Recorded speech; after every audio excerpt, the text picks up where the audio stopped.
I can you hear me? Yes. So first, big congrats. Tell us about how you did at the tournament.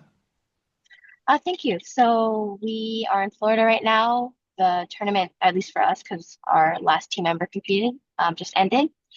Both my brother and I got gold in our divisions, and um, yeah, it was really, really fun. This was my fifth time winning, sixth time competing, but fifth time winning, so that made it extra special. Um, And yeah, I had a really, really fun time hanging out with all my friends and watching them compete, and especially watching my brother compete because after three attempts, one silver and two bronzes, he finally got the win in his division, and that made me and us super duper happy. Big Yeah, congrats. so all in all, great weekend. Terrific. Big congrats to you all. Thank you. Um, yeah, and then did you get a chance to read book one of the Odyssey? I did. Yes. Excellent. Enjoy it, not enjoy it? How did it land for you? I enjoyed it. I followed along pretty well. I had a couple lines that stood out that like didn't really get mentioned in the retellings that I've read.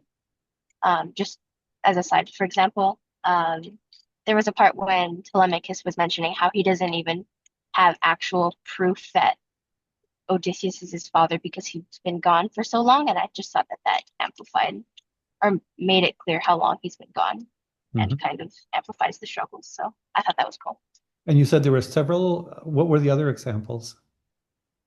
Um, the dialogue, there were a couple, I guess just one more other than that, when Athena was talking to Telemachus. At the end, he mentioned that he knew that he was talking to an immortal, and I didn't know that, or that isn't mentioned in most of the retellings that I've read. So I thought that was a cool note. Got it. As I recall, I think where he gets that is what looks like, I guess, an older man then becomes a bird and flies away. Is that how you understood that place? And that's how he knows it's an immortal? Yes, it was something like that. Got it. Yeah, no, very good. And so you know how the story ends because you've heard these retellings, correct? The book or like the book one or the entire book? The entire book. Yes, I do believe, Okay. but there's been different versions, so I'm not sure which one is the actual Got it. translation version. So first, yeah, let's start. I'm curious what you think of the relationship. I guess we haven't seen Athena and Odysseus himself, but what's your take on why Athena seems so interested? You'd think the gods are busy. Athena's got lots to do. Why do you think Athena cares about this Odysseus character?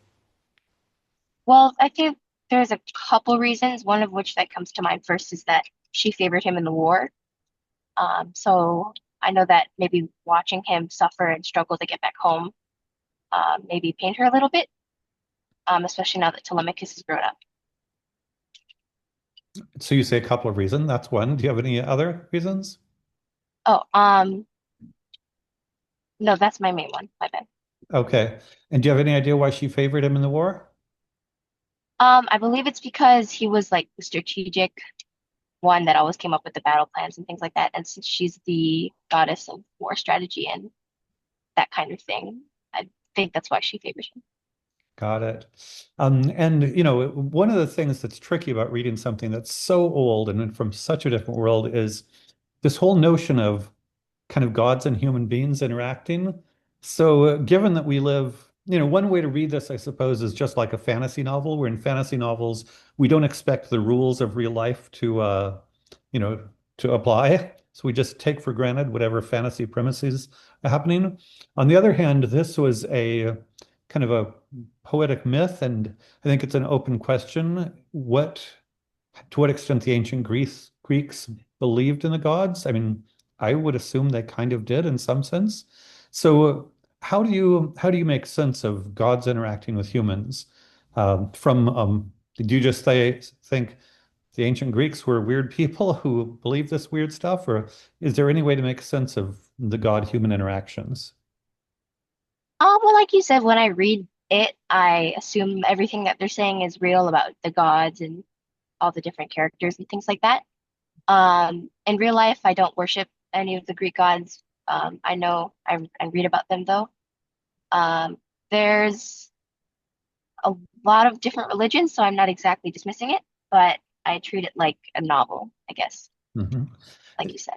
Can you imagine a world in which the ancient Greeks, in some sense, took their own gods seriously, or is that kind of an unimaginable world? Not too much because I'm surrounded by people who do worship like a god or gods, but maybe a little bit because these are gods that I haven't um, or I'm not surrounded with by people that actively worship them, things like that. So it'd be a little different, but I could fathom it a little bit, I think. Got it. And just as a person, well, even a personality is strange, but does Athena, what can you tell about Athena's personality? Well, again, I'm just thinking it's a little bit odd to describe the personality of a god, but because in many ways she sort of is human-like and sort of has a personality. How would you describe her personality? Well, not just based on this one book that I read, but in some myths she's like she's like full of rage, so we know that she can be very angry and not to mess with her. But and then other myths she's like super kind and caring and helpful and creative. And when she's talking to Telemachus, um, I'm not sure of exact words, but she seems really like wise and guiding, I guess. And I So that, Yeah, I but would say procedurally, it's probably good to separate what you've heard about Athena in other situations from what you're reading about Athena here, just because different authors and even different translators could have somewhat different versions. And so you can be informed by your other impressions. But yeah, just from what you've seen within book one of the Odyssey so far, yeah, how would you describe her? um, I think well, and I've read her talking to Telemachus about the possibility and what he thinks about his father being alive. And in my opinion, she seemed well, foreboding isn't like a personality trait, but she was hinting to a lot of things. So she could be, I don't know, secretive or planning or guiding, I guess, because she's helping Telemachus try and find his father-ish in that those early stages. Mhm. That's what I got from that first part. Got it. And we get a little bit of Athena and Zeus in the very beginning. We get a little bit of Telemachus and his mom Penelope. We get a little bit about the suitors, but I would say maybe 80% of book one is Telemachus and Athena. Does that seem like Yeah, it? Yeah. I say so. And of those, do you find Telemachus more interesting or Athena more interesting, or what strikes you about those two personalities? Um, One thing I noticed about Telemachus is that he seemed a bit defeated about his father being alive. So um, or he was talking about how like the suitors have been like feasting on their stuff for years and years, and he can't stop it because he's just a kid and he doesn't know if his father's even his father, if he's dead or alive, and no one's told him. So that kind of set the tone for his thoughts a bit. Then I know at the end, like Athena spurs him on and like gives him courage or something to stand up to the suitors, and then now I believe he's going to go on a mission to try and find out more about Odysseus. Hmm. So there's some involvement from Athena in there, I think. Hmm. Um, that was interesting. And then reading more about his thoughts on Odysseus was interesting as well. Got it. Well, since you've already you know, versions of the story, so I'll spoiler alert. At the end, Odysseus comes back and kills all the suitors. Um, Hmm. and I would say there's, some hints that that might be the case. I think it's Athena talks about vengeance. Is Yeah, that, yeah. So, one of the other things that's tricky about reading ancient things from a modern perspective is it's generally not considered to appropriate to these days to go and slaughter all of your enemies. But right.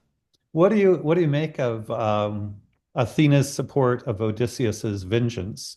Um, is that in some ways appealing, not appealing? How do you think about that as a modern human being? Well, I mean, for me, just reading it, it was very satisfying at the end, even though I wouldn't want to be there to witness it. I thought that it was a fitting ending considering the times. Maybe nowadays it would have been like, I don't know, you'd call the enforcements and then they like take him to jail and then they stay in jail for a couple years and they get out. I don't know.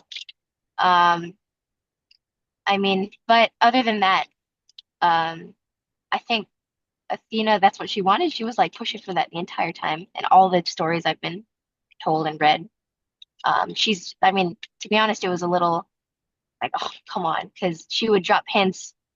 I know nobody knew she was Athena, but she was like, yeah, Odysseus is gonna come as like an eagle or whatever, and then slaughter all the suitors. And they were like, oh, but he's dead. And it was interesting to like see the connections when they were like the connections made when everything happened. Um, Got it. and And satisfactory too. got it. It's interesting. You should say satisfying. Can you explain why it might be satisfying? Well, I think it's always satisfying when the hero or like the main character kind of defeats the bad guys. And I guess in this case, they're not really bad guys, but they're kind of the end goal of the story to get back home and like claim his wife and his belongings and his son and things like that. So when he finally accomplished that, that was satisfying to me as a reader. Got it. And then, so clearly Odysseus is the hero. Do you regard, in any sense, Telemachus and Penelope as heroic or not? Or how would you describe their moral status? Well, they're all, I guess, sort of heroic in their own way. I mean, Penelope, just for her, like, just sits there and organizes things, I guess, and like is sad about her husband, right? So maybe that's not too heroic, but I know at the end she like does some stuff and like tries to fend off the suitors and things like that. Mhm. And then I know um when Odysseus gets home, Telemachus has like a hand in the playing and defeat of the suitors. So I think that makes him heroic in this context. Um, not totally sure about Penelope though. Okay. And then we said it's satisfying when the heroes get the bad guys. In what sense, what makes the suitors the bad guys? Well, I mean, if we consider Odysseus the hero, they're stealing from the hero. They're trying to tell everyone that the hero is dead. Well, I know they didn't actually like do anything to him, but they're spreading lies and they're overruling his rule even like when he's gone. And I guess even though typically the villain is like someone who tries to battle the bad guy, which I guess he does, they do. So there's a point. Um, they don't have a direct hand in his troubles and his journey and things like that, but since they're the end goal, kind of like the final boss, I think you could totally say that they're the villain. Okay, and just to, as it were, take the other side. Hey, look, this guy's been gone for, what is it, a decade? He's probably dead. Hey, Penelope, we need a king.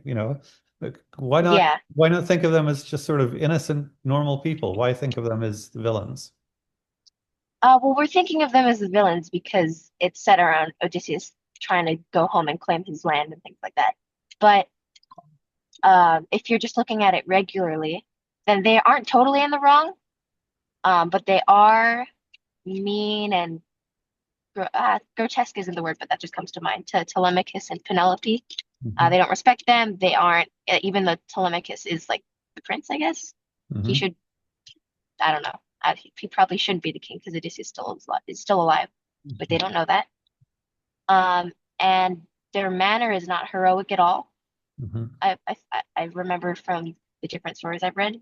Um, and I think that's mostly why we don't think of them as like good guys because they're so mean. Got Bad it. guys tend to be mean, I think. Good. Okay. It sounds like you rather enjoy the story of Odysseus. Is that true? Yeah, I think so. Is it fun to read the real thing this time through? Yes, for sure. Okay, great. In which case, anything else before we pause till next week? No, other than I will read the second one, Yep. the second book. I think, if it turns out to be too slowly to do one book at a time, we can, but I think it's kind of nice to take it one book at a time, at least through the first little while. Sound good? Yeah, that sounds great. Great. And by the way, before we go, I asked your dad, but I always like to ask you as well. Is it okay if I share your terrific SAT verbal score from the spring? Yeah, sure. Okay. It was excellent, by the way. I checked in its top 1% score in the US. So Oh, I thought I'd brag sweet. about Thanks. I you. didn't know that. Yeah. Thank you. Okay. Again, big congrats. We'll see you next time. Bye bye. Thank you. See you later.